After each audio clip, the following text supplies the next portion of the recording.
A professional bio is a great asset for a number of things in your career. Professional summary on your resume, about me section on your LinkedIn, or even like a pre-written blurb that you have ready for networking. Today we're going to talk about how to write one, where you can use it, and then also show an example of a finished professional bio.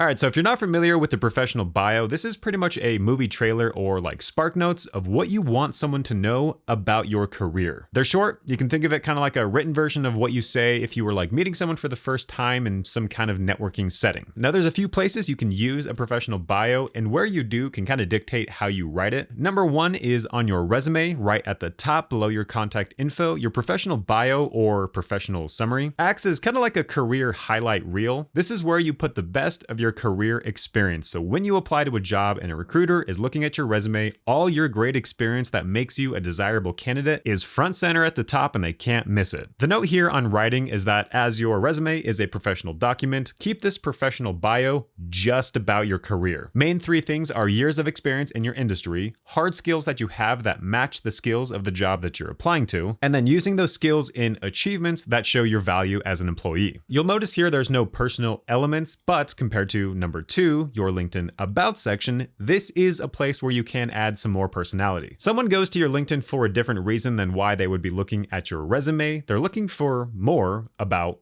you. So on top of your career experience, because that is the baseline here, if it's core to you, talk about where you're from, what college you went to, or what other schooling you had. And then on that other personality side, interests you have. Even though this is all in the context of your career and technical skills for your industry are a necessity for you getting the job, people want to like who they work with. An interview is where some of this will come out, but not everyone who visits your LinkedIn is someone who will be interviewing you. So number three, a professional bio is a great networking asset. Having a shared industry is of course some first networking connection point, but it's the personal interest and shared experiences there that really make that connection stick. So whether you have your own website or portfolio, or just end up chatting with someone over social media, having that professional bio written up and ready to go, especially your LinkedIn About Me version with the personal interests added, is a great asset. So now let's look at a finished professional bio, what's good about it, any mistakes to avoid. And this is the version that would end up on like a personal website or LinkedIn About Me section. Our demo candidate here, Audrey Lopez. You can see at the top, she's a fashion stylist, an editor, an industry expert, and influencer based in New York. And I'm not gonna read the rest of it. You can pause to read yourself. I'm just gonna go over why we picked this and what makes it good. On a very high level, it does a really great job of telling a story. She talks about her career from her dorm room all the way to major magazines, which is one, just a great story, but it also gives that reader the right impression that she's ambitious and she's driven without directly saying those things. And then it also touches on skills, and she gives a really great overview of the different accomplishments that she's checked off. You got specific brands mentioned, specific projects called out. All those specifics are things that are really great to list. This example works great for like a portfolio or LinkedIn About Me section. If you were wanting to use this for like a resume, you would want to take out some of the kind of storytelling aspects and start working in more like concrete professional examples. Years of experience in your industry, that's kind of a first thing right at the top of your professional bio that we always recommend starting with. And then some concrete achievements to show your skills in action, adding in metrics to validate those claims. Overall, this is really good. Those are just some changes that you would want to make for your resume version. But that's it. Write an awesome, concise bio, use it everywhere you can, and as always, we're happy to answer any additional questions that you might have down in the comments. Teal is here to help you land that job that you love, so stay tuned for more, check out our suite of tools, and have a good one.